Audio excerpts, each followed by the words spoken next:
আসসালামু আলাইকুম প্রিয় ফুটবল ফ্যান্স। লিওনেল মেসির ইনজুরি আপডেট সম্পর্কে কথাবার্তা বলবো, অনেকেই জানতে চাচ্ছেন। সবচেয়ে ভালো হতো যদি কথাবার্তাটা আগামীকালকে অর্থাৎ জুনের ২৯ তারিখের দিনের শেষ ভাগে এসে বলতাম। তবে এখনই বলতে হচ্ছে কারণ যতটুকু সময় যাচ্ছে মানুষের উৎকণ্ঠা বাড়ছে। বাংলাদেশের অনেকগুলো মিডিয়া উৎকণ্ঠাটা আসলে বাড়িয়ে দিচ্ছে। কোনো জায়গায় লিওনেল মেসির অবসর সংক্রান্ত আলোচনা নাকি শুরু হয়ে গিয়েছে, এমন অনেক কিছু কমেন্ট করলেন। তবে সে অবস্থাটা অনেক বেশি করে এক্সাজারেটেড, অর্থাৎ বাড়িয়ে বলা। আরও একবার স্পষ্টত বলতে চাই এবং একেবারে স্ট্রেট ফরওয়ার্ড কি ইনফরমেশন আছে সেটাতে চলে যাই। দেখুন, লিওনেল মেসির এই মাসল ডিসকমফোর্ট, একটা অস্বস্তি ভাব, এটা নতুন কিছু নয়। গত ২-৩ বছর ধরে, কিংবা আরো ক্লিয়ারলি যদি বলি, সেই কোপা আমেরিকা ২০২১ থেকে কিন্তু লিওনেল মেসি এগুলো ফেস করছেন। এবং এই মুহূর্তে আমাদের যে জিনিসটা আসলে অনেক বেশি করে বুঝতে হবে সেটা হচ্ছে বাস্তবতার চিত্র, রিয়েলিটি চেক। প্রতিটা লিও মেসি ফ্যান, প্রতিটা আর্জেন্টাইন ফ্যানদের ইতিমধ্যে হয়ে যাওয়ার কথা। এটাই বাস্তবতা যে লিওনেল মেসি এই অস্বস্তি ভাবগুলো নিয়ে অনেক দিন ধরে খেলছেন। এটাকে ইনজুরি এখন পর্যন্ত বলা যাচ্ছে না।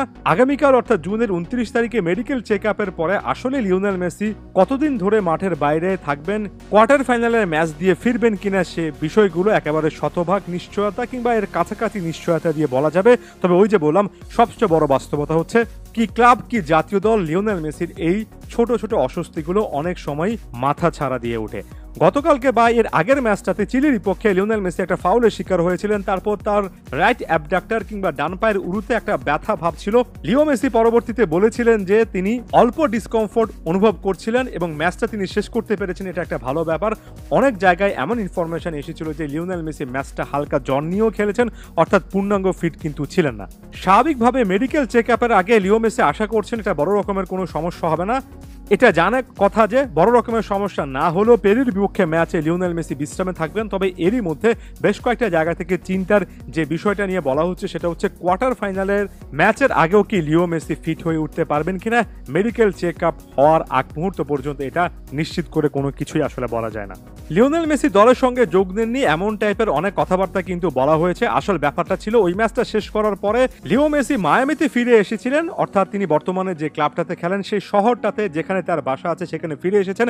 তবে এরপরে ট্রেনিং গ্রাউন্ডে কিন্তু দলের সঙ্গে যোগ না দিলেও আলাদাভাবে ট্রেন আপ করেছেন। সবাই অপেক্ষা করছেন তার পরবর্তী দিন অর্থাৎ আগামীকালকে ওই ইনফরমেশনগুলোর উপর, মেডিকেল চেক আপের রেজাল্টের উপর, তারপর ওই যে বললাম ক্লিয়ারলি সকল কিছু নিয়ে বলা যাবে। তবে এই মুহূর্তে আশাব্যঞ্জক যে কথাটা সেটা হচ্ছে লিও মেসি কিন্তু এই টাইপের হালকা অস্বস্তি, এই টাইপের ব্যথাগুলো ম্যানেজ করে দিনের পর দিন গত ৩ বছর ধরে খেলছেন। অনেকে বর্তমান সময়ে এসে লিওনেল মেসিকে ক্লাব ফুটবলে কিংবা জাতীয় দলে ম্যাচ মিস করতে দেখে বলেন যে লিও মেসি এখন আর আগের অবস্থানে নেই, একের পর এক ইনজুরি পিক করেছেন।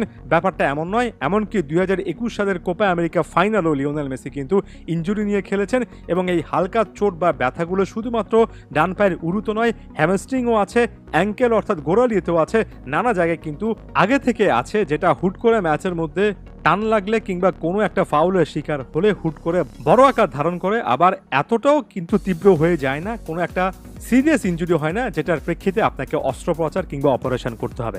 চিলির বিপক্ষে ম্যাচটার পরে লিওনেল মেসি কোয়ার্টার ফাইনালের জন্য প্রস্তুত হতে প্রায় ৮-৯ দিনের মতো সময় পাচ্ছেন। মেডিকেল রিপোর্টটাতে যদি বড় রকমের কোনো ইনজুরি ধরা না পড়ে তাহলে লিও মেসির জন্য এই ৮ কিংবা ৯ দিনের ছুটিতে এনাফ হবে, সে জিনিসটা আশা করছি। কারণ আমরা সকলেই জানি লিও মেসি তার সর্বোচ্চ চেষ্টা করবেন কোয়ার্টার ফাইনালে দলের সঙ্গে যুক্ত হতে, এবং এটা এই মুহূর্তে সবচেয়ে গুরুত্বপূর্ণ আপডেট। ধন্যবাদ সবাইকে।